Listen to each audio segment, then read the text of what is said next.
So what else do you want to know? Oh, I got a whole lot. Do So, I sleep in the nude? No. well, that What's comes my at the job? end. What's my job?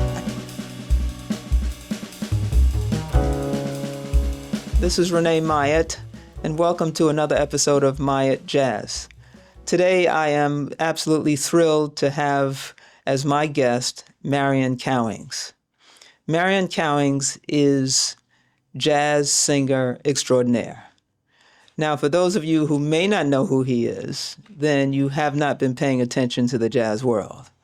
So today you're going to hear Marion talk about his life, his music, and above all, why he's so famous. Hi, Renee. Hi, listen, I really want to formally thank you for taking the time to come on the podcast today Oh, you're welcome. because it is not easy to get jazz artists such as yourself to be able to come on and talk about their life and their work and just spend some time, having the audience kind of hear who you are. Thank you. Thank you. So I did want to do a little shout out to my guitar instructor, Lenny Molotov, who officially introduced me to you. And so I want to give thanks to him for bringing us together. Thanks, Lenny. Yes. So when I reached out to you and I invited you on, one of the things that, just in passing, I told you I was a lawyer, and then you shared with me this wonderful story about, was it your grandfather or Yeah. who was a lawyer? Abraham Lincoln Cowings. Yeah, he was a lawyer and he ran a sideshow Freaks in an international circus. He passed the Florida bar in 1895. Wow. And when Plessy versus Ferguson was passed, it was a Jewish philanthropist from Israel who gave money so that the black schools could, so that there could be black schools. Okay. And my grandfather was the most educated guy in the town. So Wow. he got and then he'd had enough of the circus life, and he came back from the Philippines and he started the school. My grandmother was a teacher, and my dad had the unfortunate position of being the son of the principal. Right, We right. didn't toe the line. Yes, yes. Wow. And you told me about some story where Well, you're. when he first presented his credentials to the local court in Griffin, Georgia, he had an uncle on both sides of him, and each of them had a shotgun Wow. to protect him, Uh-huh. but just for showing up. To Yes. say, I'm going to be the lawyer here for the black community. Oh, wow. Yeah. Wow, So wow. very, very much kangaroo courts. I bet. Very much, very much so. Wow, wow. Now, when, if there was a time, when was it that you said, I want to be a vocalist? That's a good question. I think I always wanted to be a vocalist. I remember when one of the things, my dad wanted me to be a doctor, and I lied to him, yeah, I want to be a doctor, until I ran away from home at 15. Did you? But Wow. my mom said to me one day, we had a little black and white TV with a tiny little screen. Oh, sure. The size of a refrigerator in the back. And she said there was a movie that I saw as a child that I really loved called The Wizard of Oz. Yes. I don't know, I must have been about 4 years old. She said, I want you to watch it. So I watched it. And then she said at the end, did you like it? And I sang Somewhere Over the Rainbow from beginning to end. Whoa. From memory. From memory. From memory. First time. Unbelievable. Unbelievable. That must have knocked her out. Her mouth opened up. Yes. And I said, would you please tell Dad I'm not going to be a doctor, I want to be a singer. Wow. Wow. Now, wait. Was your dad a doctor? No, my dad was a very wise man. He was a merchant. He wanted to be a doctor, but his dad died really early, so he couldn't go to school. He had to, take care of his family. Sure. Okay. But he wanted to be a doctor, and he put that on me. Okay. So a lot of times now I realize that music heals people. Yeah. Music is, to me, it's the most optimistic thing about our planet. Our whole planet is music and dance and the arts. Right. The things that human beings do. We do a lot of crazy stuff, but the arts is really the king. Okay. So to answer your question, I always knew what I was born to be a singer. I was named Marion after the woman that lived next door to my mom, played piano in Darien, Georgia. Uh-huh. And she died young. And my mom said, if I ever have a kid, I'm going to name it Marion. Wow. So that's how I got the name. Wow, That's that how is I so got interesting. So did you start performing like age 4, Yes, 5? yes. I was in elementary school. I had a great teacher, and she put me in all the plays in elementary school. So I got a start there Okay. performing. And this is still in Georgia? No, No, where was this? This was in the Bronx. Oh, This is okay. in the Bronx. I grew up in the South Bronx. I was Oh, born in Manhattan, uh-huh. right behind the Cathedral of St. John the Divine on the south wall. There was a Okay. hospital called the Women's Hospital, and that's where I was born. Uh-huh. But then we moved to the Bronx pretty quickly after that. My Okay. dad opened a grocery store Uh-huh. after he had been fired from Breyer's Ice Cream or Borden's Ice Cream, one of those for trying to start a union. Look at that. Yeah, after Oh. 9 years, they fired him for not punching the clock with his uniform on. Uh-huh. Uh-huh. But the real reason was because he was trying to unionize the workers. Look at that. Look at that. Yeah, Okay. yeah. And so so you guys moved to the Bronx. And he opened 1948. He opened a grocery store, which he Okay. kept until 1978. Okay. Did you work in that store from time to time? Yeah, I had to. You had to. I had to work in the store. I wasn't allowed to play in the streets after I was about 8. Okay. I had to come to the store every day after school. Okay. Now, were you an only child? You had No, siblings? I have a brother who's a retired 2-star general. I have a sister who's one of the leading scientists at NASA. And I have a younger brother who's the smartest one of them all, who loved to live in the desert. Uh-huh. A true hermit. Really? But I have an outstanding, amazing family. Very. My brother was in charge of all the American troops in Berlin when the wall came down. No kidding. He was in charge. He was a general then too. And I said, well, he doesn't like to talk about his war experiences. I said, well, tell me about that. Uh-huh. He said, well, we had our guns aimed at them. This is Berlin. Yes. And they had their guns aimed at them. Ooh. And so when the wall came down, when I was there, people from East Berlin came over like rats from a burning barn. Mm. And they was staying in the streets with no food and no shelter. And then his position as a general it was changed. And he provided tents, food, and shelter for the new West The refugees, I guess, coming over. refugees. Yeah, yeah. And for that, he got like the highest civilian award from the German government. The German government couldn't handle it. They weren't ready. They weren't ready for that. Yes, yes. My sister was like one of the leading scientists, and she still is there. She trained all the astronauts how to control their autonomic nervous systems when they go into space because zero gravity sickness. Right.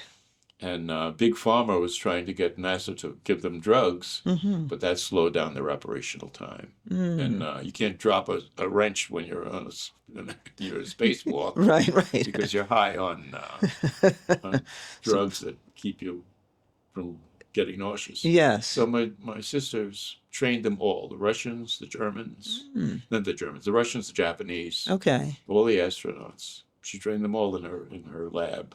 Wow. California. Wow, what an impressive family. Yeah, I was born into it. Wow. Now, where do you fall? Are you the youngest I'm then? the second. You're the second, I'm okay. the spoiled brat. And the first one always has the pressure of trying to be perfect. That's right, that's right. And the second one is, yeah, we had the rehearsal with the first one, so let the second. Wow, wow. crazy. Now, wait, what's your brother's name? What's his name? John Sherman Cowings, Okay. General John Sherman Cowings. And your sister, what's her name? Dr. Patricia Cowings. Wow. And then then there's a younger brother. Yeah, he just passed away Oh, okay. I'm sorry. last April. Oh, okay. I'm sorry to hear that. Well, his worries are over, as far Yeah. as we know. Okay. Well, He's in another dimension. that's probably true. So, were you the only musical person in the family? My brother was pretty good on the clarinet, and my sister could play the piano. And, she was also a painter, and she does art as well as science. Okay. Yeah. So, and my little brother was an actor, a director, and a film scholar. He Okay. was very big on Alfred Hitchcock and all the black and white movies. He could, drop names of producers and directors. Uh-huh. Right there with Rex. What's his name? Harris. What's Rex? The critic? Yeah, yeah. Reed. Reed. Yeah. I Uh-huh. think we had them together. I had them together in a dressing room one time, Uh-huh. and they went toe to toe. Wow. So did you studied music as you were growing up? Yeah, yeah. Uh-huh. I was fortunate. I went to Music and Art High School when I Oh, was in Harlem, okay. and I graduated in 1962. Mm-hmm. While I was there, I was in a solo voice class. Sybil Mandel was the teacher, and we had an opportunity. I had an opportunity to sing Mm-hmm. and record with Leonard Bernstein in the New York Philharmonic. No kidding. I was a soloist with the high school chorus. At 15. Yeah, Is that how old at you were? 15, yeah. 14 into 15, yeah. Mm-hmm. And Now, how was that? I mean, this is Leonard Bernstein. How was that for well, it you? was one of the young people's concerts that was broadcast on CBS. Mm-hmm. It was a great thrill. I mean, to be with such a great conductor and for him to be such a nice guy. Mm-hmm. And I was a kind of a natural mime. So I used to, because my mom was hard of hearing, so I used to do a lot of gesturing. Uh-huh. And I remember at one point we recorded it. It's still on the Sony, I guess. Oh, okay. And I got up on the podium and I did an impersonation of him. And the other musicians, all 80 of them, got together and we were playing as I was doing it. As you were I conducting? was conducting. So I learned conducting from him. Uh-huh. I learned a lot of mime stuff from Red Skelton. Oh, sure. I Absolutely. learned a lot from him, Uh-huh. just watching. But And that how did you think that was going to benefit you as a singer, the miming? Or did you give it I any have a thought at way that of point? expressing myself without acting. Okay. I can use natural gestures when I perform rather than, playing it up with false movements and overacting and Okay. stuff that turns me off when I watch other singers. Okay, I okay. like, just be yourself. Just let me hear what's in your heart. See what's in your heart. Okay. That's all I want, the truth. Right. Because everybody's acting, okay? Everybody's all the time. I mean, we come to the folks come to the saloon or the concert hall to have an experience of reality, of another kind of reality. Right. I mean, at work, you got to tell your boss, "Oh, I love this job. Just give me the room. I'll be happy." That's a lie. Uh-huh. Right. Right. So they come to us when they come to the saloon. I want to see somebody's heart. Show me what's inside of that. Authenticity. Uh-huh. Show me what's inside of that. Right, place. right. And I can relate to that. And that's I love teaching. I'm a guide as well. My interest in jazz came about when I was in high school with a group called Lambert, Hendricks and Ross. Oh, sure. They Yeah, when very I well first known. heard their record, Lambert, Hendricks and Ross. Jimmy Owens lent me a record, and I went, "Wow, this is the greatest thing I've ever heard." And how old were you then? I was like 13. Oh, 13 then. okay. Prior to that, I was into doo-wop, my generational music. Yes. And when I heard them, I went, "This is so incredible." John Hendricks, what a lyricist! He wrote lyrics to everything from It's a long story. He wanted to have a vocal group that could imitate a jazz big band, like Wow. 17 pieces typically in a jazz big Yeah. band. And he hired these singers to come into the studio, and they could read great, but they couldn't swing. And the only one that could swing was Annie Ross. Okay. And Annie Ross, they kept her, and then they hooked up with Les Paul, Oh, sure. who had invented multi-track recording. Prior to Les Paul, everything was 2 tracks, stereo. We used to call it. Remember stereo? Yeah. Yeah. Okay, stereo. And when he showed that to John Hendricks, he said, "Okay, I can do this. But I can multi-track Dave Lambert, myself, and Andy Ross to do all these bassy parts. Okay. And that's what he did. He wrote lyrics to every one of those solos, Frank Foster solo, all of the solos. He was like the James Joyce of jive. Wow. Really incredible. Unbelievable. Yeah. And he took me under his wing. And he said, you know, that's, in fact, when Dave Lambert first left the group, I was his original replacement when I was 17. And how do you meet him? How did you meet Mr. Hendrix? Because Eddie Gomez, I went to school with a great bass player, Eddie Gomez, who played for so many years with Bill Evans. Mm-hmm. But we were in high school together. And he said, I'm going to Newport, and I'm going to see John Hendricks. I'm going to tell him that there's this kid that does this stuff. Uh-huh. So that's what happened. And one day I got a phone call from John Hendricks. Wow. He says, I want to meet you at Birdland. Did you think that was real? Yeah, I mean, I recognized his voice from the records. Okay. And I told my dad, I said, Dad, this John Hendricks wants me to meet him. And he said, you better go with your big brother. Okay. You better take your big brother. He's a jazz musician. Right. He's got some reputation. Uh-huh. So that's how I met him. So then you show up at Birdland, and then I showed up at Birdland, and then I showed up at all his gigs, and he let me sing with him at the Village Vanguard when I was very, very young. Wow. And then I formed my own group, Cowings, Cummings, and Lang, was this copy of them. Mm-hmm. And at one point, we all six of us sang it on a Sunday afternoon at the Village Vanguard when I was a baby. Wow. Wow. Really baby. Precocious. Yeah, precocious baby. Precocious baby. Uh-huh. I was one of those people that was blessed with a musical photographic memory. Mm. You know, Okay. I could remember songs, you know. One time, I remember them. Mm-hmm. So that was my big introduction to jazz. And So you replaced Lambert. yeah, So immediately. he was no longer part of the group. I think had Right, he passed by then, or Yeah, he had passed. Okay. He had a tragic accident yeah, helping somebody. on a highway, I think. That's right. Yeah, yeah, That's right. yeah. In fact, interesting story about that. Mm-hmm. John's wife was kind of psychic, Mm-hmm. Judith, and she saw in his hand that he was going to have a violent death on the highway. Whoa. And when she saw that in his hand, then they stopped riding together in the car. She wouldn't let John ride in the car with them to gigs. I see. And it was interesting. I mean, to talk about that, I did a gig on a cruise ship, and this guy said, well, I feel responsible for Dave's death because I had him sing at my wedding Mm-hmm. the night that he got killed leaving Oh, leaving the wedding. the wedding. And I said, no, you weren't responsible. Right. It was in his hand. It was meant to be. It was predicted. Mm-hmm. And I hope that relieved him. Wow. Guilt. Yeah, yeah. Anyway, that's an interesting story. Yeah. So how long did you perform with I John did a couple Hendricks? of gigs with them. Okay. But then to appease my dad, I went back to school. Well, you're still a teenager, so. So I went yeah. to Manhattan School of Music Mm-hmm. to study.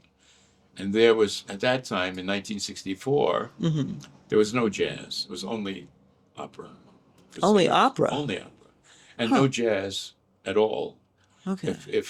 I mean, it was so Eurocentric that if you were playing jazz in a practice room, somebody would tell your teacher that you're messing up your technique. Mm.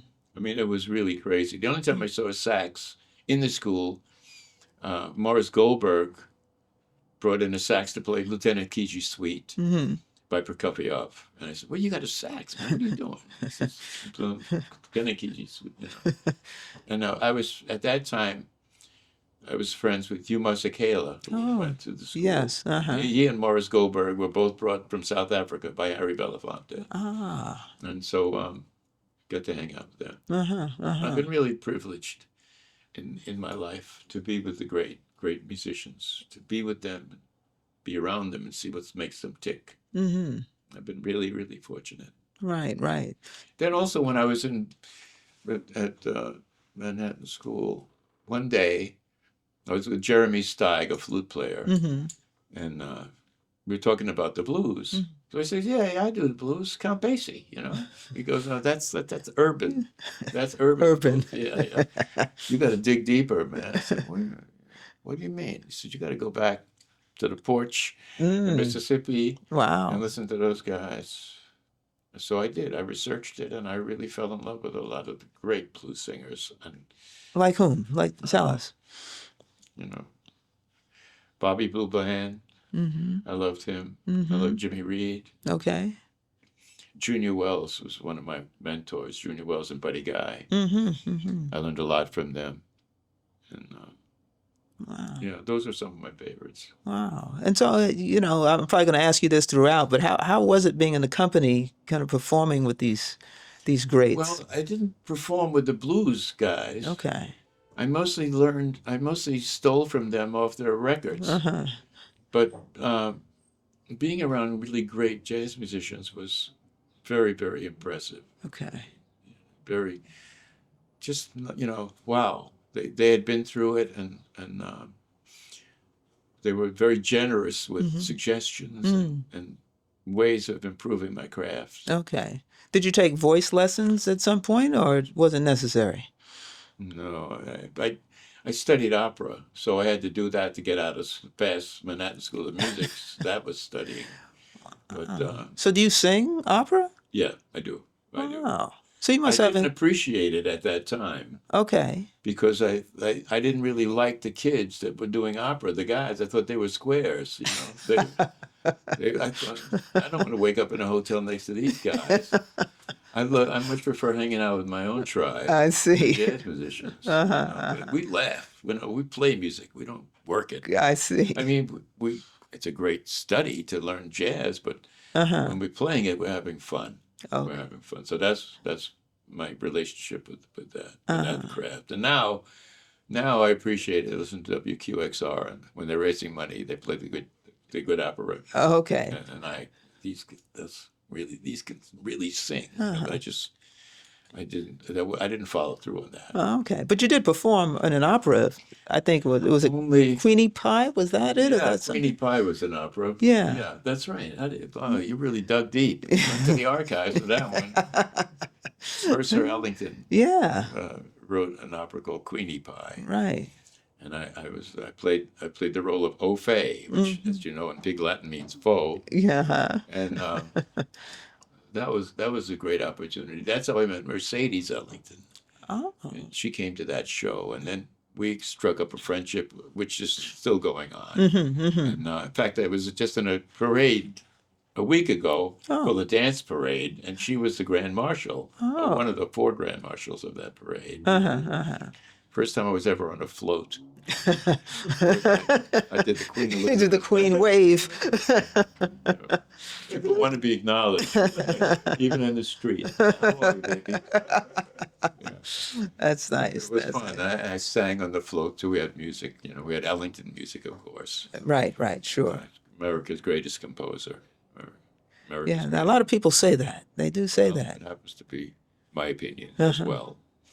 I never got to perform with him, but learned a lot from his music. Lambert Hutchinson Ross recorded an Ellington album, and John wrote lyrics to all the solos, and unbelievable. Wow. And I learned from that Ellington's music. What did you learn actually?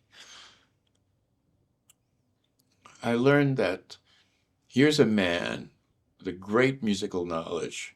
He squished it into dance forms. So it became like the rock and roll of the 40s, swing music, swing dancing. Okay. And he was able to keep a band together for 50 years. People said, dude, how did you keep a band together for that long? He said, it's very simple. I paid them. Okay, that'll do it. He was the people that he chose to be in his band, he wrote specifically for them, for the elements of their style. Okay. So that even when people play Ellington music, and now there's a great thing with a high school band competition at Jazz at Lincoln Center for Ellington. It's international now. Okay. High school bands are playing his music and giving it an incredible shelf life. What did I learn? I learned that you can have fun with music. Okay. It can be serious, but it can also be fun. I was friends with Clark Terry, a famous trumpet Okay, player. sure. And he told me a story about when he first joined Ellington's band. Okay. I mean, Cootie left the Duke, and Duke was looking for a trumpet player. So he approached Clark Terry. Clark said, "Oh, man, no thanks. I'm doing good in Detroit here. Man, I have my own band." So Duke says, "Come on, how much do you want?" So, no, I can't. So after a few times, finally, Clark Terry gave him a price. Duke said, "No, okay, you're in." Right? So Clark's on the road with the band, and the trumpet players are sitting down on the side of the road having a break. And he says, "Come on, how much is Duke paying you, baby?" How much? Clark says, "I can't do it." No, come on, man. We're in the section with the trumpet players. Come on, man. We're brothers. So finally, Clark told them the price that Duke was paying him. They fell out laughing. They couldn't stop laughing. He said, "You're the lowest paid guy in the band." That's a good story. Wow. So now after you graduate from music school. Yeah, right? I graduated. I never actually graduated from Manhattan School of Music. I went there 4 years. And then one day I said, "This is enough. I can't." I hated the lunchroom. You hated the lunchroom? I hated it. Yeah, this is not my tribe. These guys are like, where are they going to gig when they get out of here? And one day Jeremy Steig, a great flute player, said to me, "How long you been going?" I said, "Man, 4 years." He said, That's long enough. I said, that is long enough, 4 years. I'm out. So that's it. You're out. I went out and I took my chances.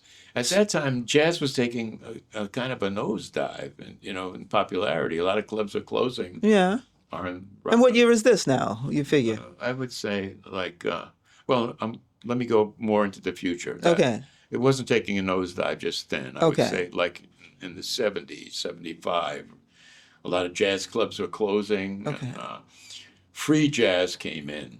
Free jazz. Free jazz was like just let's blow for 45 minutes. We're gonna stop in 10 minutes. Just anything you want. Where's the singer coming in on that? Yes. There was no role for me, so I started doing R&B. I started singing pop music. Okay. And I made a living doing that for a while. Oh, okay. And, I would say from like 1975 to like maybe 1980, I did that. Wow. And I had fun doing it. I had a band called Dada. I had 4 bands called Dada. We had played at a place called Steve Paul's, The Scene. I don't know if you remember that. In Manhattan? Yeah, 46th Street. It was a very popular rock club. Very popular. And so what kind of songs do you say R&B? What kind of songs were you singing?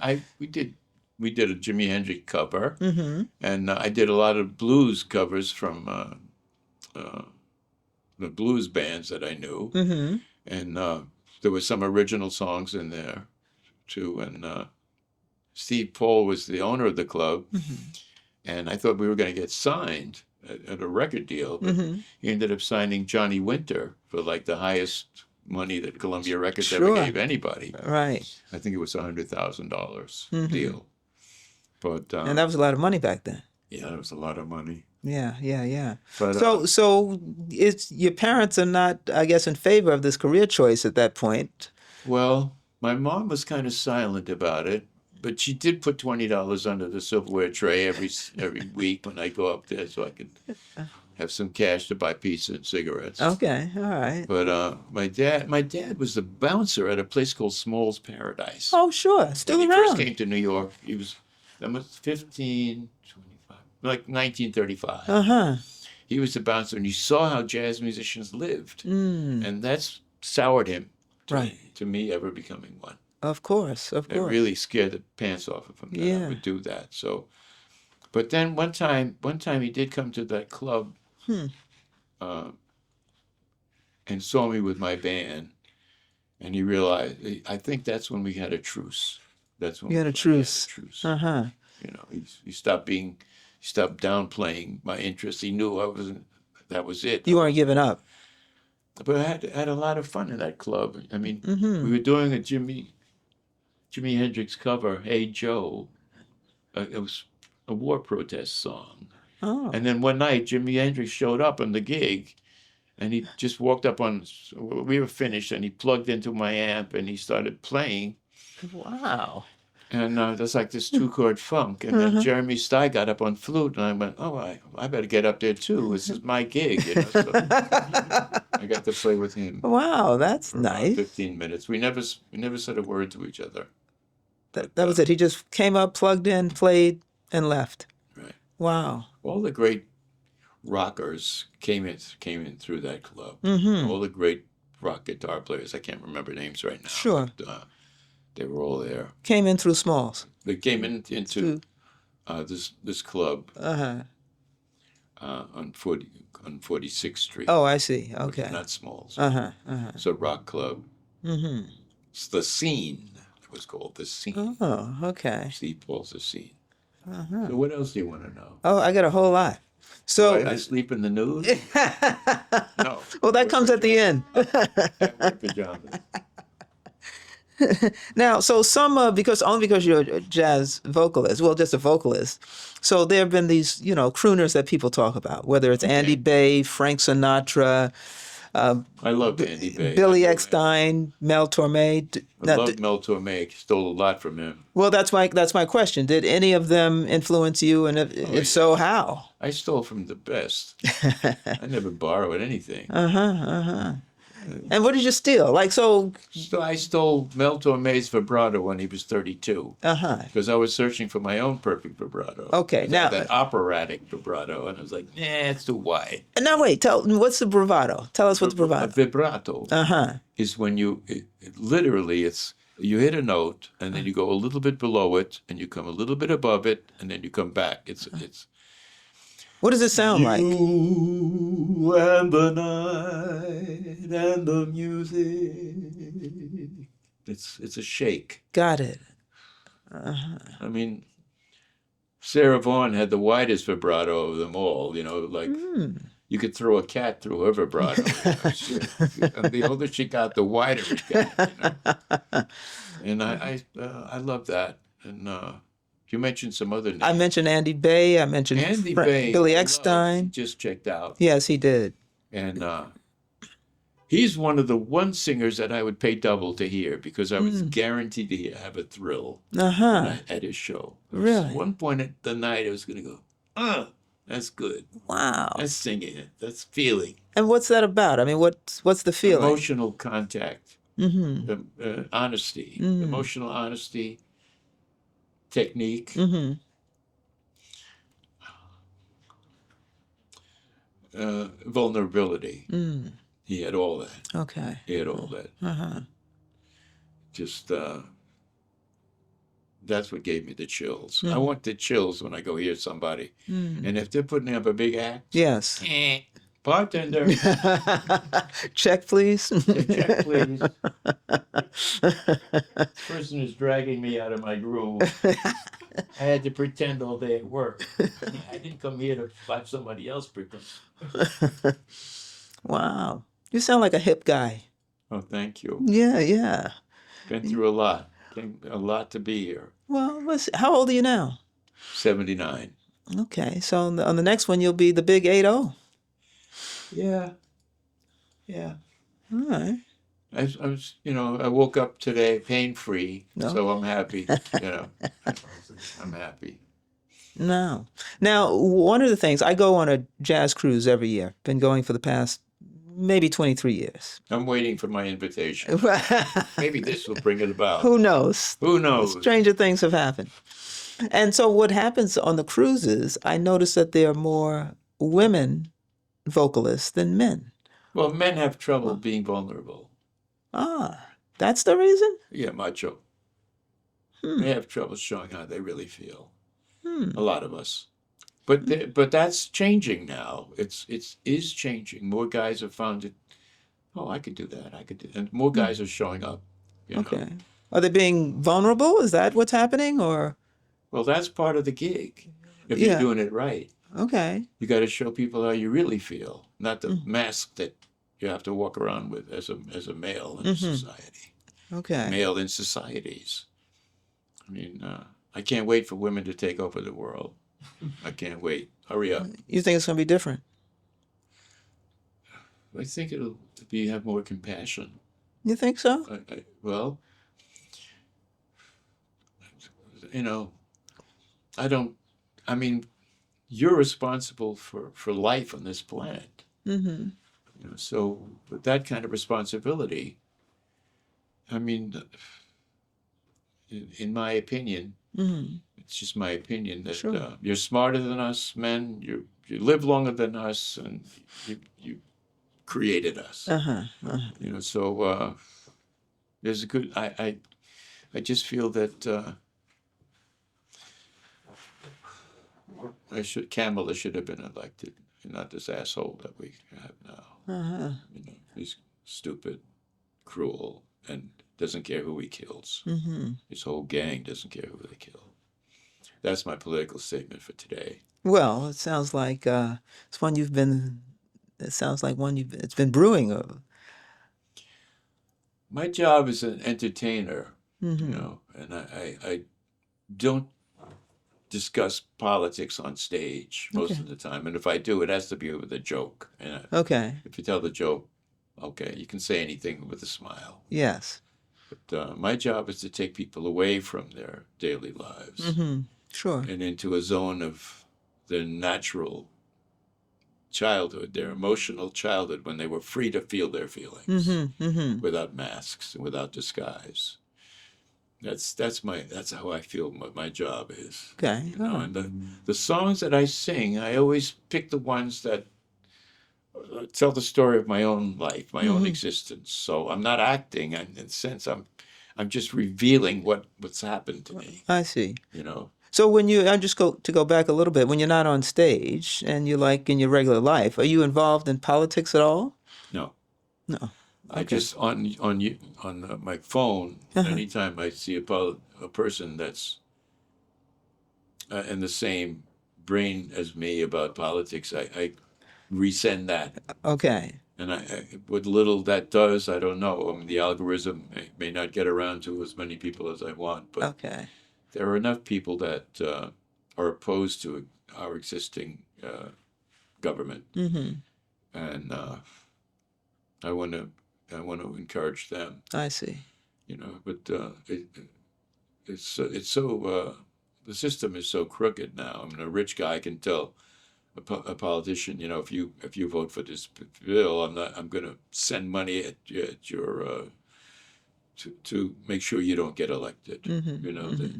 that's a real problem. Right. And then they're scared to express how they feel. I mean, it's, you know, this is a two-faced world we live in, but our political system is really bad, really bad. I mean, I can't understand how we could support a government like Netanyahu. Mm-hmm. What he's doing, what he's done. I keep sending them money. Democrat, Republican, they're all sending them money, you know. And Israel is supposed to be our ally, but I'm not for that government. I grew up in a kind of a Jewish neighborhood, so in a sense, I'm kind of a, you know, and all my teachers were Jewish, and all my friends were Jewish when I was a kid. Mm-hmm. So I'm kind of like a Schwarzer Yehud, Which is black Jew, in a sense, see. the way I talk, the way I speak, what I laugh at, but who I'm comfortable around, Okay. you know, but not the governments. All of the governments, you know, are corrupt, every one of them. Well, I guess that's why when you get on stage, you want to take people away from That's a reality, I guess. yes, Right. temporarily, even if it's for a couple of minutes. And If I can get somebody to zone in on the way they were when they were a child, mm-hmm. when they were free to feel feelings, when they were free to cry, when they were free to laugh, Mm-hmm. you know, that's how I see my job. So then it doesn't matter to you whether a person is Republican, Democrat, who's sitting in the audience. They're just somebody who loves to hear jazz. Yeah, Yeah, yeah. Right? You're not. That's fine. I mean, they're paying for me, so I'm grateful that they're there. Right. That's it. I don't. I mean, I have my own political favorites, but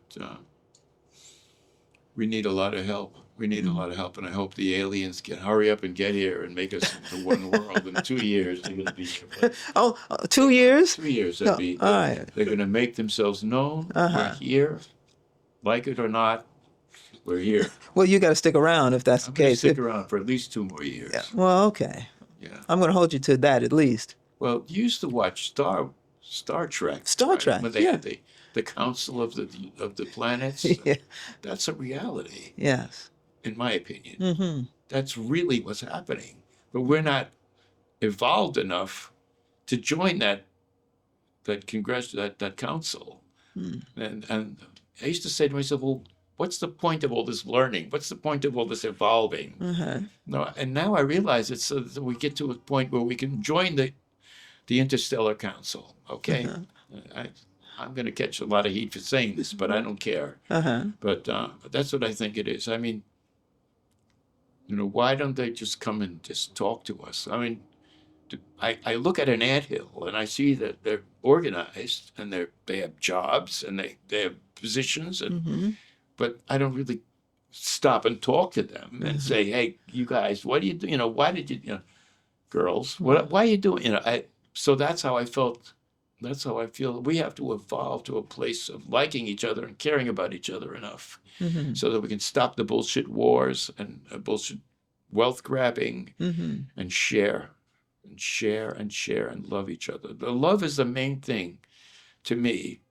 Love is the main thing. It's faster than the speed of light.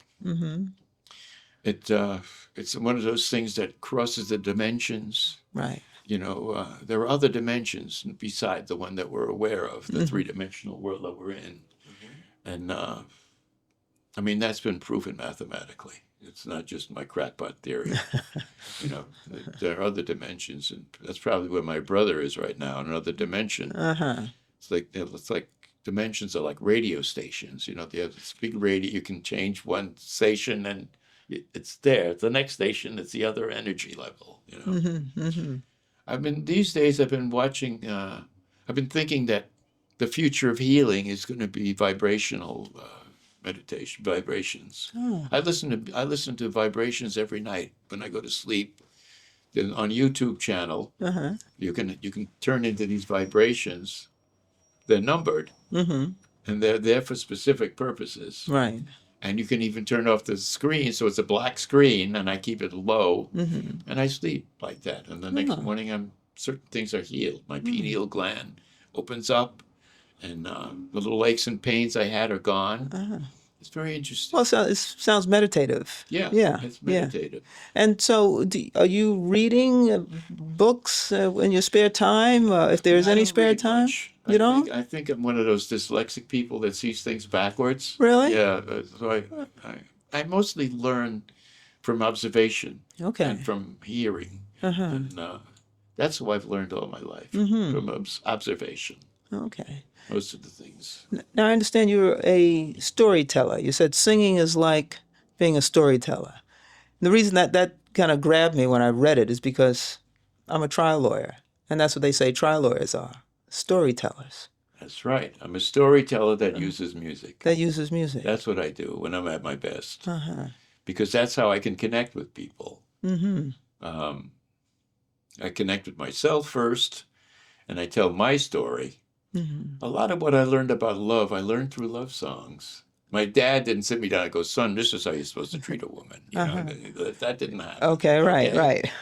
But the love songs, Sure. very specifically talk about it. There's a song called Try a Little Tenderness. Of course, I know it. Okay, so I learned about love from that song. Any lyrics specifically in that song that you incorporated? Yeah. What? She may be weary. She's waiting, just anticipating a thing that she'll never possess. But while she's waiting, try a little tenderness. Got it. Don't be a schmuck. Don't be cruel. Right. Right. Yeah. I So learned a lot from love songs. I would imagine you have been in love. Yes, Uh-huh. I'm the fortunate one. Okay. Love is the greatest. There's nothing. I've tried everything. I've tried wealth. I've tried power. I've tried everything. And love is the one thing that's the strongest feeling that I have, that I want to. I want the world to feel. You know, I just think it's the greatest. Okay. You know, I mean, I talk to my parents, Mm-hmm. spirits, and that's love that allows me to go into the next dimension. Is my love for them. Right. Right. And, yeah, that's love is the boss. Gotcha. It's the greatest. Now you've done some duo performances with other artists, singers, right? Well, for many years, I sang with Kim Gillespie, the mother of my children. We had an act, Oh, yes. and we went all over the world with that act. Uh-huh. And for the time I was with her, I didn't perform with other singers. I had been offered to sing with other women, but I only wanted to be acknowledged with her. Huh. Well, how was it working with your spouse? How does that work? It was good. Yeah. It was comfortable until it wasn't. It was comfortable until it wasn't. And how long was it comfortable? 15 years, I would say. Okay. Okay. 15 years. We opened at the Blue Note when the Blue Notes first opened in Japan. We got those engagements, and they were owned by a Japanese family called the Henshin family, which is a very wealthy family, that wealthy enough to own the highways that you pay toll for. They had owned the Macy's, you know, and so we were there. We were like the first big act that was there, and we did a very important cruise many years ago, and Mel Torme was on it, Joe Williams was on it. Greats were on. Sure, yeah. Our kids were like just born and 18 months. Wow. So they had some pretty fancy babysitters. That is really funny. Yeah. So wow. So when you and your wife, I guess at that time, are you guys still married? No, we're divorced. Okay. So I guess you and your wife at that time traveling around with young children to your gigs? Yeah, wow. we did gigs. They were born in a trunk. My son was literally, he was born in St. Croix. We were on a gig. Uh-huh. And his first bed was a trunk. Is that right? We found a mattress that fit into a trunk. Uh-huh. And then we put that in there. And then we had, because of mosquitoes, we had a net up onto the ceiling, and we screwed the trunk top so that he wouldn't suffocate. And then my daughter was born. We had a gig at Bally's Grand in Atlantic City in Kim's 9th month. We had to lie about her pregnancy. She was only in her 5th month. And we borrowed a dress from Shelley Winters, like a tent. Oh, boy. And she sat down on a chair, and we had it arranged. At that time, there were beepers, no cell phones. Oh, sure. Yet. So I arranged with a local helicopter pilot in Atlantic City to be ready in case we had to go yes. to NYU on 34th Street, where there was a heliport. Or you could land a helicopter there. It was a heliport. But right. So I had the beeper number. We were ready to go. But then we finished that gig, and she was born like 3 weeks later. I see. We finished the gig. Okay. So they're all showbiz people. Wow. Wow. She knew our songs in the womb. I guess so. So wait, are there challenges when you perform with your spouse? Not really, because we didn't fight. We got along. Wow. I mean, even singers, musicians who are not married, there can be challenges. That's a good question. The biggest challenge was, what is she going to wear? Because I always wore the same thing. You look one very outfit for life. Well, you look very dapper. Thank you. Yes.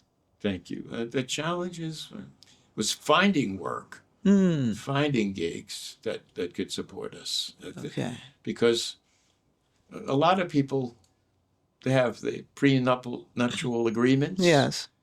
And we only had one. Which was? You're not going to make me work in the post office. If you, she said she wanted to have kids. Okay. And I thought, this is bizarre. I thought my life was over at 37. Mm. And I was flattered. But then I realized with the responsibility, I mean, a lot of greats. West Montgomery was working in the post office with all his kids. I didn't know that. And somebody said, yeah, you should come to New York, man. They're going to appreciate you. Because he was a postal worker. And I thought, I don't want, let's agree that if we have children, we're going to still be singers. She was a singer. I was a singer. Okay. We're going to stay with that. So that was a challenge to keep ourselves in showbiz, basically. Right. While we were married and while we had kids. So finding work was difficult. Right. Well, then finding work is difficult. Then making a living is difficult. Yeah, enough to live. Yeah. Enough to live. Right. So it wasn't like folks were living in mansions or anything like that. No, Right. in a humble place. We had a humble apartment in Manhattan. Right. Now, speaking of your kids, because one I know because I've seen him perform, that being your son. Oh, yeah? I sure have. Him? This was maybe last year. He was performing with the jazz singer Antoinette Montague. Oh, yeah. And great. Antoinette. Yes, and he was tap dancing, and then, surprise to me, they hand him a microphone, Right. and he starts singing, Right. and he sounded wonderful. Yeah, he's got it. So why is it, or how is it that your kids are so damn cool? How is that even possible? Well, I was a stay-at-home dad. If I want to give myself credit for the insanity, there's no job harder than raising kids. Okay, you could be shoveling shit against the wind in Siberia. I don't care what you say. Being a mom is the hardest gig in the world. Okay. Because you're in charge of toy humans. Mm. And even Jackie Kennedy says that's one job you can't mess up. Right. You can't. If you're parenting a mom, you can't mess that one up. You can mess up any other job, but how did they were born with the talent? They came with their own gifts, and I was just there to kind of guide them. I was the only dad in the playground.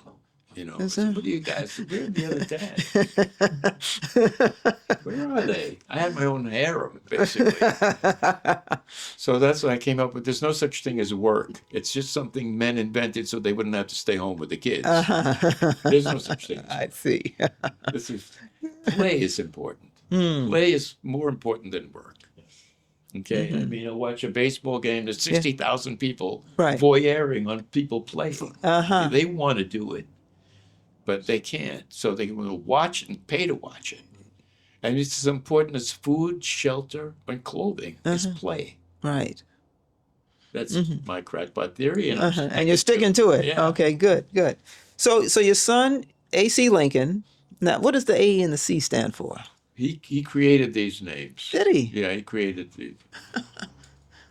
My grandfather and my great-grandfather were both named Abraham Lincoln. I guess we wanted to be on the side that was winning in the South. Makes sense. To show our loyalty to our country. I guess. So he's a singer, and he's a singer. I was at a show last night. He did a show in a place called D'Amelio's at 293 Mott Street. Okay. It's a situation that was created, that he created with D'Amelio, the son of the owner of a famous restaurant called Bellato's on Houston Street. Right. And I was at his show last night, and I'm a little groggy today. I have some more coffee so I can keep talking. Wow. So, and your daughter, she's a singer. She was always talented. She's a singer and songwriter. Okay. What does she sing? R&B or no, her own style? Really? Her own style. She had originally she got her start with Clive Davis in promotion in that record company, and he was trying to guide her strictly toward R&B. Okay. And but that wasn't her heart of hearts. Her heart of hearts was her own compositions. Okay. Does she play in it? She plays guitar. Oh, And okay. she writes and sings. I mean, I go to a concert and there are 5,000 people in the audience of her audience, and they know the words. Really? Yeah, really. That is I don't know something. the words. And I mean, it just brings tears to my eyes Wow. to see that kind of effect that she's had on so many people. Wow. So how is it? I mean, obviously, proud parent, but how is it watching your children perform in front of crowds? It's interesting. I was never of the head of, I'm a shoemaker, my kids are going to be shoemakers. Okay. I was never there. But, I just tried to help them, find the good teachers. Okay. Like my daughter she started out with cello. And then she went to piano, and then she went to clarinet. And she had, one time I remember I said, I want you to listen to Jackie Wilson, So I put on the Jackie Wilson record Yes. for her. And I came into the room, I said, what do you think of it? And she started singing the violin parts. She was so aware of the whole compositional element. She could sing the background parts as well as the melody, This one's got it. Wow. Wow. I had no idea. But then she was with Clive and those characters. Yeah. And everybody knows that music companies were thieves. They stole the publishing of artists. They give them some money, and then they didn't. The artists didn't realize they'd have to pay that money back. Right. They'd have to pay it back. Yeah, that's how it works. That's how it worked. And I'm glad that it's not working that way right now. I mean, it's more difficult to be your own record company, your own distributor, and your own publisher and everything. But at least you're not crying because you've been robbed. Well, it seems that some artists have maybe even successfully tried to get around that by putting things out, whether it's on YouTube or TikTok or something like that. Prince bragged about his independence. Right, but it didn't go well for him. Well, I mean, I know he at wanted least his He independence. talked about it. Right. He talked about it. I mean, he was taken like everybody else with a flashy contract and money in the front. But then he realized, hey, these guys are robbing me blind, But it seems nowadays that I'm going to say the younger group, younger crowd, I suppose, younger artists, they seem to be moving in the direction more of whether it's streaming or social media or trying to get their music out that way. Yes. What do you think about that? I'm happy for them. I'd rather see them with a guitar than a Tommy gun. Well, I'd rather see them playing their music than joining the army. okay. They have to learn. They have to learn how to do it. And the world has changed so dramatically from when I was like, give me a record contract, please. Yes. To like, now they're their own boss. In America, if you want to make money, you got to work for yourself. Okay. That's what I think. And that's what you've been doing for the past Forever.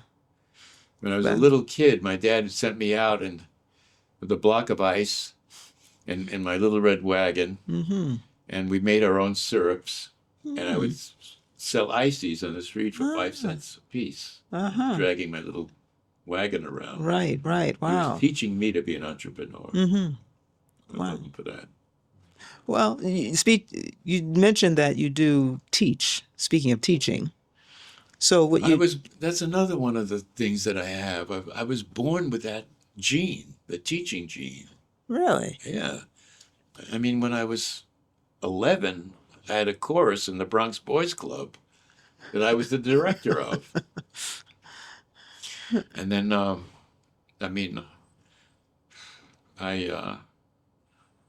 at the request of New York University, they were losing money to Manus and Juilliard at that time. They were starting in Manhattan School. They needed a vocal program. Okay. So the baritone sax player in my band said, come on, man, do it. Come teach. I'm making a good living performing. Yes. I don't want to become, an adjunct professor for like $50 a day. And after 2 years of him asking me, I had one brand new kid and I had an 18-month-old, and I lived 3 blocks from the university. Okay.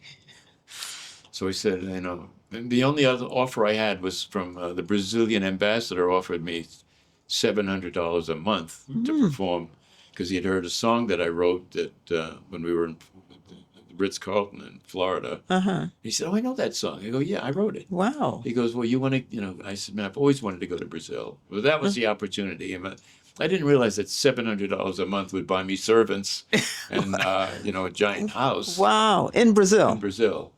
But my brand new baby, I was thinking, what kind of medical care am I going to get down there? And all that Okay. stuff. So Yes. I finally succumbed, and I went to create the vocal jazz department at New York University. And so I was there for 11 years. Oh, that's a long time. Well, I definitely got my teaching chops together. Yeah, and, yeah. And I was independent within the community. And so I didn't have to go to the meetings where a bunch of professors would be talking about Sure. how they do things. I mean, who said? Mark Twain said it's a terrible death to be talked to death. That's right. And that's what I felt was happening. And this way, I was able to create my own curriculum and get people to perform. Wow. Get them at a level where they could perform. So that was good. And then I taught for many years on Sundays at a place called Small's Jazz Club. I had a thing, and I charged very little money. Because singers don't have a lot of money, and especially when they're starting out. Yes. And I had a full rhythm section so they could come and perform, and I would critique them gently. And if I didn't know how I could help them, I would send them to somebody who could help them. Really? Yeah. Wow. And so I've always been a teacher. One of my most famous students was Harry Connick. No way. Yeah, I coached him for his first vocal album, Harry Connick. Wow. Wow. When he came to me, I had hired him to play piano at a wedding. And during the break, he said to me, "I got an 8 record deal with Sony, and they want me to study with Mel Torme, and I want to study with you." Wow. And he was 18 and I was 35. Wow, what a nice compliment. I said, "Either this guy's an egomaniac." He said to me, "And it'll be good for your career." You help me. That's what he said to you. What kind of egomaniac am I dealing with you, 18-year-old brat. Right. But then I started working with him, and he had his role model was a New Orleans singer named Jimmy somebody, I can't remember, but he had a whiskey-throated voice, much more raspy than even Louis Armstrong. Oh, okay. Jimmy somebody or other. I had to look at my phone. Okay. And I said, you can't sing like that. You're a young white kid. Yes. And that's okay for like one song, to get, he admired this guy and he thought, well, this guy makes a living doing this one, so I'll do this. Right. But I guided him to help him become himself. And, it was to the point where after I got through teaching him and his record came out, I played a gig one time and a young girl said, "You know something, you sound just like Harry Connick." And I said, "Thank you." Thank you. You're very gracious. Right. You're very gracious. Now, I understand that you were jazz ambassador to Russia. Did I get that right? I did a lot of ambassador gigs, jazz ambassador, not only Russia, but Kazakhstan, Kuwait, and this gentleman by the name of Ari Roland, bass player, was friendly with one of the Russian ambassadors, and through that we got to play around in these different countries. Okay. And I did perform in Russia a few times. In fact, I remember one gig in 2016, 2 days before the election, when everybody thought Hillary was going to win. Yeah. And I had a discussion with her. Our gig was in the American ambassador's house, which used to belong to a Russian mogul, big house. There were 350 seats in his living room. Wow. And all filled with ambassadors that all would curry favor with the American ambassador. Yes. And I was sure Hillary was going to make it. Mm-hmm. So I played the devil's advocate. I said, now what if she doesn't make it? Mm-hmm. What if, this other guy gets in? Yeah. And the ambassador said to me, well, we have a guy here in Russia who thinks he's a king. Mm-hmm. At least back home, we have some attorneys. We have, our power is divided. Yes, yes. Congress, courts, right, and president. Right. And I said, okay. That was 2 days before the election, October something, 2016. Mm-hmm. But it was a great gig. It was a nice piano, really great piano. There was a classical pianist that won, an American that won a classical competition for piano. I can't remember his name now, but that was the piano that he played on. Yeah, so I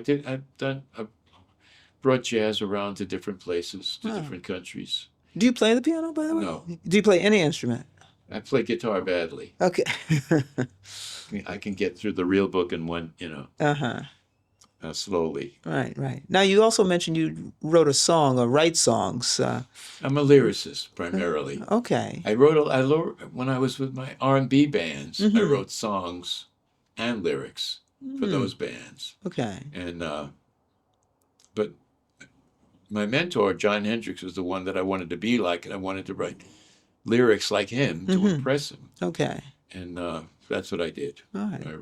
So what songs have you written? Like if somebody Freddie Freeloader, I wrote a song. It's from a famous Kind of Blue album. I wrote the solos for that, and I'm also the published lyricist for a wonderful trumpet player. I've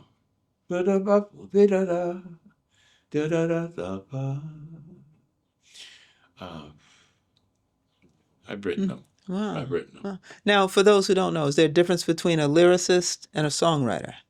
Yes. What's the difference? A lyricist writes songs to existing music. Okay. In fact, I read the autobiography of two famous guys, and they asked them, which comes first? Lyrics? Your brothers, right? So which comes first, the music or the lyrics? And Ira Gershwin and George Gershwin were talking about. So and this is in his autobiography. He said, they asked him that question. He said, which comes first? The contract. That comes first. Very nice. Very nice. Yeah. All right. So you've got copywritten songs that's out there in the world. Yeah. I'm the fortunate one. Very nice. Who's done that. And I've written a lyric for Wayne Shorter's song called 350 Fum. And I got to be the published lyricist for that. Okay. And other songs too. So in performing, I guess, around different places and jazz clubs, or clubs of any sort, there was a time when smoking was permitted in these clubs. Right. Are you a smoker? No. Have you ever been? Yes. Okay. I smoked for like 50 years. I smoked 50 years? Newports. Is that right? Yeah. So what do you think now, since they've banned smoking in all clubs, what's your It's thought? easier to perform in them. Okay. That's for sure. And I don't come home smelling like I have to go to take my clothes to the cleaners. It's interesting because smoking is allowed at this this private club that I was in last night, but they have giant fan systems. Is that right? Yeah, the cigar bars. They sell cigars, but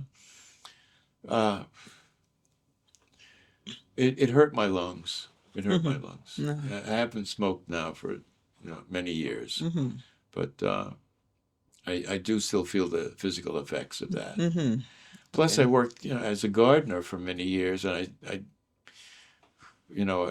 didn't spray glyphosate, Roundup on anything because I always knew that was bad. Right. I don't understand why the government doesn't stop selling that. It allows that company, Bayer's, to keep selling that for lawns and stuff. It's killing our environment. It even goes up into the air and comes down on plants. Even if they don't spray it directly, it affects our food that we eat. It's in the soil, glyphosate. It's very, very bad chemical. But a lot of things affected my lungs. When I was a little kid, I used to have to spray for roaches at my dad's grocery store. Yeah, you know, yeah. Spray it like that, and who knows what else I Uh-huh. did to damage my lungs. But fortunately, I still have most of my chops. Okay. I can still sing. What do you think about the audience having their phones with them when you're It singing? used to be bad. Mm-hmm. I mean, to record an artist without their permission. Right. Sonny Rollins would go to Japan and look in the records and find a Sonny Rollins album. I said, I didn't record that. You know, they would be in the back. Ah. Japan was always big on cameras. Mm-hmm. But what do I think about it? As Yeah. long as they don't put the flash on, Mm-hmm. you know, every performance I give everything I have. Right. I try to be the best I can be. Mm-hmm. I have a good night's sleep before that. You know, if I need a boost, I take vitamin B12. Mm-hmm. Mm-hmm. Yes. And what do I think about it? Yeah. Does it take away from the No. performance? I don't. Some of the places that I perform in, they'll make an announcement, you know, no flash photography, please, you know. Right. But not everybody adheres to Turn that. off your cell phone so they don't ring. Well, there's That's that. annoying. That Yes. can be distracting. When that happens, I have to make a joke Mm-hmm. about it to the audience, you know. Please turn on your cell phones. We need more rings during our gig. Yeah. Right. Right. Well, this may be a good time for us to take a break. So, wish? yes, I wish. Thank you for So, your let's take a brilliant break, questions. and then we'll come back and finish off. Okay. Sure. Well, welcome back to Maya Jazz. We're going to continue and wrap up with Marion Cowings. He's been gracious enough to come and talk with us today about his life, his talent, and his music. So once we took a break, and so over the break, you remember the song I asked you about. Right. Yeah. I'm the published lyricist for a song called Ciora by Lee Morgan, very famous trumpeter. Okay. All right. Excellent. All right. So She's a real woman. She lives in St. Croix. look at that. Yeah. Oh. So this is going to be probably a rhetorical question, but you obviously love what you do, I imagine, right? Yes. Okay. Yeah. Would Just an answer. would you do it for nothing? Yes. Why? Because I love it. Because I see the power that it has over people when I sing for them. And what power is that? Well, music, I mean, to quote Santayana, music makes sound rational. Okay. Words are open to interpretation, but everybody understands if I play C, E, G, a chord, they get it. It makes sound rational. Okay. So when I sing for people, and sometimes I even busk on the street at the farmers markets, I Okay. get paid in vegetables. But when the people walking by, they have the option of putting something into the bucket Okay. or just walking by and ignoring me. But I have the option of looking at them and feel freely to look at them.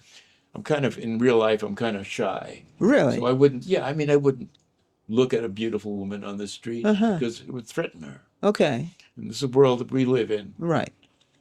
Men are the predators and women are too often the prey. Okay. So I don't do that. If I want her to look at me, I would look away. So she have a chance to see me. But when I'm busking, I can stare at people and sing to them and see their reaction. And if I sing something that they know, if I sell them their memories, I have a particular connection with them. But I imagine that's a power that you have as the singer, because now you've got to feel a certain way because you're getting someone's attention. Right. And you're seeing how they respond in a positive way Yes. to what you're singing. Yes. So there's a power that you have. Maybe Well, you're not aware of it, but there's a power that you have. Thank you. So sometimes I'm just with the one accompanist, a bass player or a guitarist, Okay. and things are going slow. I go, hey, let's do this one. Our love is here to stay. Okay. So many people know that Gershwin tune, Yes. and they immediately come over and aware of it because they know it. Right. Right. So, But that's what you're bucket gets saying. full. You know, the bucket gets full. But that's you saying you're reaching back into people's memories. Well, you're allowing them to relive, I guess, memories. Yes, that's the power of the lyrics. Right. But you see how powerful that is as a It's singer. very powerful. It's very powerful. Some people say to me, are you a singer? I go, yeah. You and the night and the music. And, oh, okay, you're a singer. You're an excellent singer. Thank you. You're an excellent singer. So what do you think is the future of jazz? It's gonna be around. When there's no more America, no more United States, there'll be jazz. There'll be jazz and comedy and comedians. And why do you say that? Well, I go around the world, and I mean the record companies didn't help jazz at all. So I'm not sorry for them. Wait, what do you mean? Why do you say that? They were looking for the next Elvis, the next Michael Jackson. They were looking for how they make money. Okay. And jazz has a smaller audience because it requires much more intellect to be able to shut your mind up to listen to all these notes. But I forgot the question. The future of jazz, It's here. It's around the world. It's because it allows for personal self-expression. And you were saying that if there was no America, there would still be jazz and be comedians. There'd still be jazz. But I mean, you can ask an Italian about their history of their opera. Okay. And they know it. Okay. 300 years later, after Scarlatti, they can sing a Scarlatti tune. Right. But you're saying jazz has such a small audience. Would it still in the United States. In the United States? The United I see. States, but not in the rest of the world. The rest of the world, their marketing strategy was more like slow nickels are better than fast quarters. They would keep the song in the record bins, a record album in the bins for a long time. Okay. And allow for sales and I go all over the world and I see the effect that it has. I mean, in Japan, for example, it's a male-dominated culture for all of its good aspects, and so I work there as a performer and as a guide as well, and I see that jazz. I have a lot of women students, more than men. Okay. And I see that their chance to express how they are is liberating. I had one student, her name is Emi Takada. Now she's a professional. We've recorded together. She told me about a situation that she had in a nightclub where she conducted the band the way I taught her to conduct. Okay. And at the end of the first set, the club owner said, no, don't do that. Let the piano player conduct. He didn't want his audience to see a woman in charge of men. I see. I said, guess what? Don't work there anymore. Go to a place that's less narrow-minded. She was amazed, But at the same time, I'm sure she helped the women in the audience see her directing. Am I getting too close? No, you can always move it. See her directing the band, which is what I teach, because a lot of singers always have depended on the band leader to count them in, Right. the tempo, the key, and all that. Right. And music schools, for many years, kept the departments separate. The instrumentalists here, the singers over there. And the only time they would get together was at the wedding or on the club date on the weekend. Okay. And then the jokes would start, because the singers didn't know how to conduct the band. And you got a lot of singers' jokes. I mean, I know them all. But, and so there's a right way as a singer to conduct the band?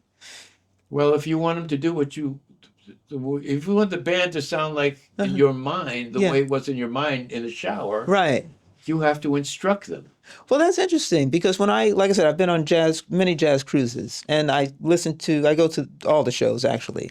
And sometimes when I go to the shows, I see, in this particular case, a female singer, and she's giving instruction to the band. She wants the drummer to go faster. Is that the kind of conducting you're talking about? Yes. Okay. Okay. Yeah. You at the beginning of a song with a new band, say if you're sitting in at a jam session, you'll name the song, you'll name the tune, the key that it's in, and I'll give you the tempo. Watch me for the ending. Okay. That's enough. Uh-huh. Then the band feels relaxed. They get the feeling that you're not going to make them look foolish. Okay. Because you're in charge of your song. I see. And no one wants to look foolish, obviously. they don't want to look foolish. Right. They don't want to be. Yeah. The singer starts in the wrong key, or they have to stop the whole production. What happens then? There's this nervousness in the audience and nervousness on the bandstand. I see. So the band does not take offense if the singer is conducting the band. They welcome it. I would say they welcome it. Otherwise, how are you going to end? Might be the end of the song. And the pianist looks up to the rest of the band. They have to nod. This is how we're going to end it now. They have, and the audience sees that. And it seems unrehearsed in a way. I see. But no, I believe that the more knowledge you have about conducting, the happier the whole gig is. It looks rehearsed, even though it's not. Okay. And I learned a joke from Lyle Lovett. When everything goes wrong on the wrong key, wrong tempo, you have to stop. Right. And we started the song and we have to stop so I can get it right. Lyle Lovett came up with this. Let's pretend this is going well. And the audience laughs, the band laughs, the pressure's off them. Yes. It doesn't look like they were the ones that were wrong. Right. It doesn't look like I'm the one that's wrong. Got it. Yes. Let's have a jazz rehearsal. Let's do it right this time. Perfect. So where can we see you perform? Where are you these days? Thank you for asking. I have stuff coming up. I'll be at my daughter's, Emily King, invited me and my ex-wife and my talented son, A.C. Lincoln, to the Blue Note. June 6th, 7th, and 8th. Okay. Yeah. Okay. So we'll be there for 3 nights coming up. And then on June 15th, I'll be with my son at Dizzy's Coca-Cola. Now that's Father's Day. Father's Day. And the name nice. of the show is Like Father, Like Son. Oh, wonderful. Yeah, so please come. Okay, come. And those are the 2 places. And then I have something coming up with for an organization called MOTI, Music on the Inside, which was started by Alina Bloomgarden, who actually also started Jazz at Lincoln Center. Oh. She's doing something for formerly incarcerated people. Oh, really? And she's teaching. Her organization teaches, and she gives performances as well. Oh, okay. I think that's going to be on the 21st. And you're involved in that? I'm involved, yeah. With the high school, the chorus from LaGuardia High School, we're going to be doing some Ellington tribute. Oh. And my son and I are going to be singing a song with them, and really talented, under the direction of Dawn Jones, who's an incredible musician herself. Okay. She's in charge of the jazz choir at LaGuardia High School. So I believe that's June 21st at the on 66th Street Society for the Okay. Ethical Culture Society. Oh, sure. Right, Of that's course. what it's going to be. So if someone goes to your webpage, is that where they can find your upcoming? Well, I think they should go gigs? to MOTI, M-O-T-I. I'm not that good at keeping up my webpage. Okay. In terms of events. Okay. M-O-T-I, MOTI. Music on the Inside. She's done a lot to bring in people to teach formerly incarcerated men and women. Oh, that's something. So that's where it'll be on the 21st. Right. And so I'm going back to teaching a little bit. Did you teach your son and daughter vocal? Did you give them Well, vocal lessons? I think just dragging them around to every gig we ever did Uh-huh.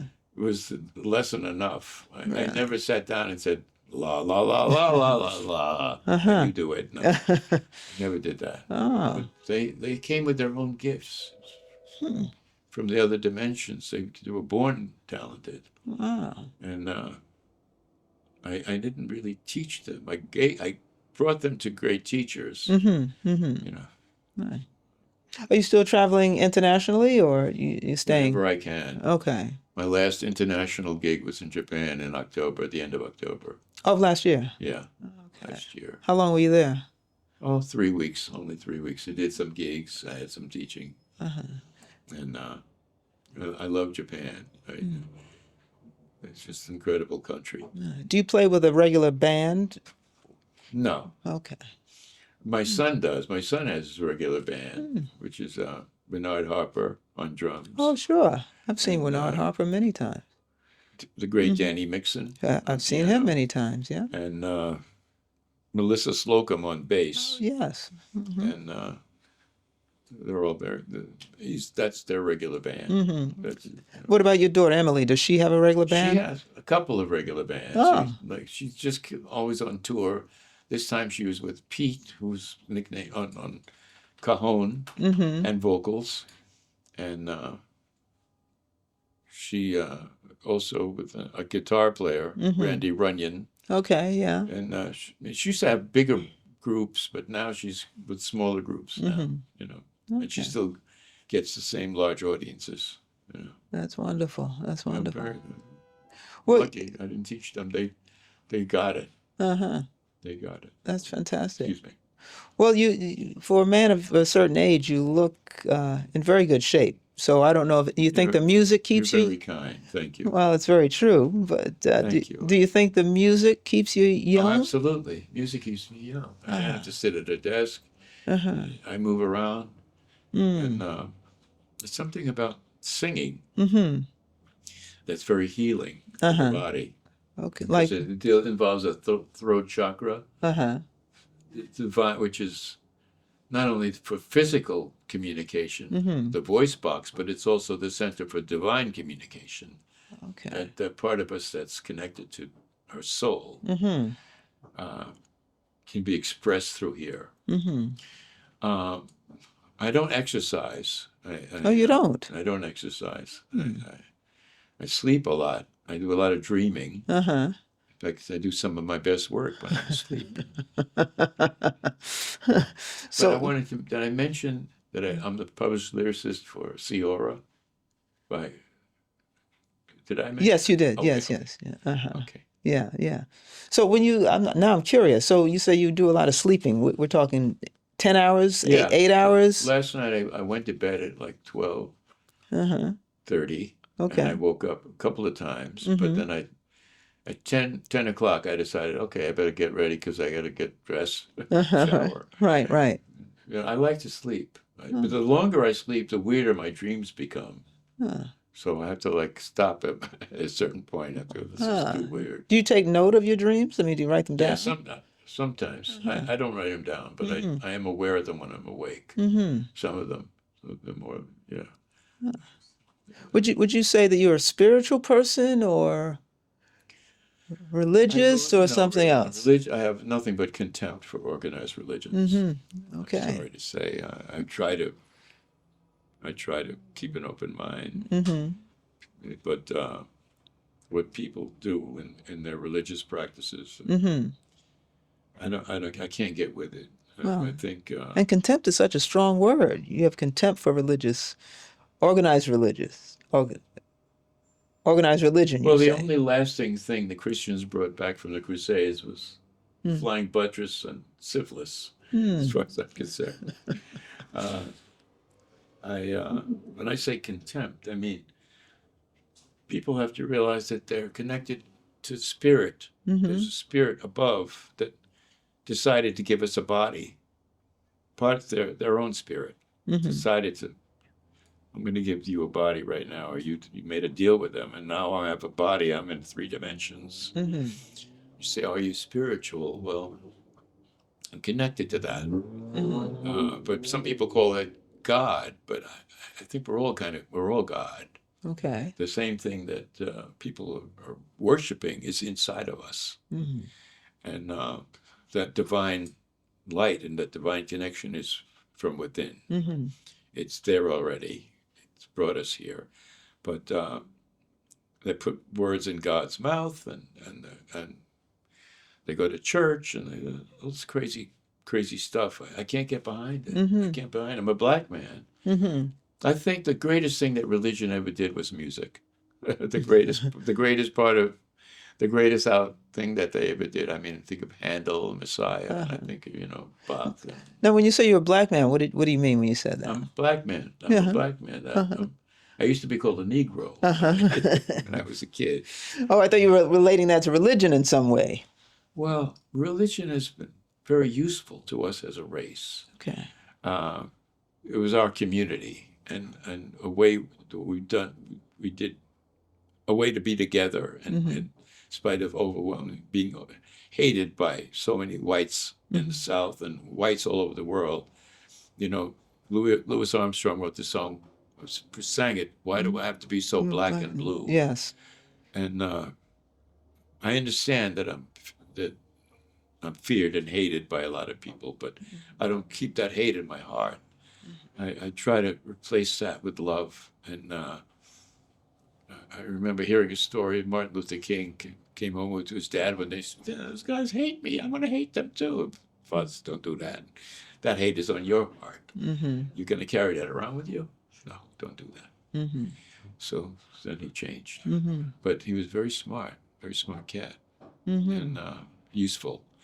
But was there a question involved there? There was, and I think you answered it. I was trying to, you said My parents are black. They're from Georgia. Okay. My mom's light skin, my dad's brown skin. Okay. I have them on the refrigerator in the photograph. But they're the happy hunting ground. They're in another dimension now. But I can communicate with them. I'm lucky that way. Spiritual, I don't know, that word is kind of like, I don't know, it means different things. It does. And I wouldn't want you to get hung up on the word. So when you say you communicate with your parents, it's more, maybe that's the spiritual part. I'm not sure. I sit quietly in a room and I talk to them. Okay. By myself. First I have to get to a dimension on my breath. Mm-hmm. I breathe and breathe and breathe until I'm no more me. Okay. I'm more me in the universe. Mm-hmm. And then I just talk to them. How you doing, Mom? How you doing, Dad? What's up? Well, that sounds like a form of meditation, though. Yeah, maybe quiet meditation of some sort. Meditation is so important. Yeah. It's so important because it allows a person to really connect with the universe. Do you do it every day? Yes. Okay. For a little bit of time every day. I do it better in the steam room when it's quiet. And when I start talking about their stocks and bonds, I go, "Hey, I come here to get away from the stocks and bonds. I'm meditating. Yeah, meditating, please. Sorry, sir." Right. Maybe they respect me because I'm old. I don't know. Oh, but, well, who knows? When I say religion. Wars. They fight wars. Mm-hmm. Religion. Yours is better than mine. Yes. Mine is it means you're you and I'm me. No, we're us. Yes. The whole human race. Okay, we have a couple of aliens that fucked with our DNA, but for the most part, we're one. Yes. And religion says we're not one. I'm a this and you're a that. Right. Because they are separate. They're separate religions. They're separate people. Right. They're separate because somebody told me what to think. See, I don't like things that tell you what to think. I like you to think for yourself. I like to have the part of my brain that thinks for itself. Religion denies that. Religion tells you, well, here's the answer. Us. Do what we tell you. Put money in the plate and you'll be okay. I don't buy that. I don't buy it. Never have. Even when I was a little kid. I went to Sunday school then one day I said, "Mom, Dad, I want to go to the grown-up church at 11. It happened to be communion Sunday. And I said, Mom, Dad, they're drinking wine in church. And I always associated wine with winos. Yeah. How about that? Wow. Well, listen, I have just one final question for you. Okay. How would you like to be remembered? As a loving person who believed in love for the human race. That's how. That's how. All right. Well, thank you. Thank you very much for coming today. It's really been a pleasure and an honor just to get to know you. Thank you. I have enjoyed this tremendously. Thank you so much for having me, and I hope that somehow what you've done helps jazz to continue and opens the audience for our real classical music of America, which is jazz. I like that, and I hope so. Well, thank you. Thank you. Thank you. So, listen, thanks for joining us for the latest episode of My at Jazz. We hope to see you next time. Please always remember to like and subscribe. And as always, keep listening to jazz.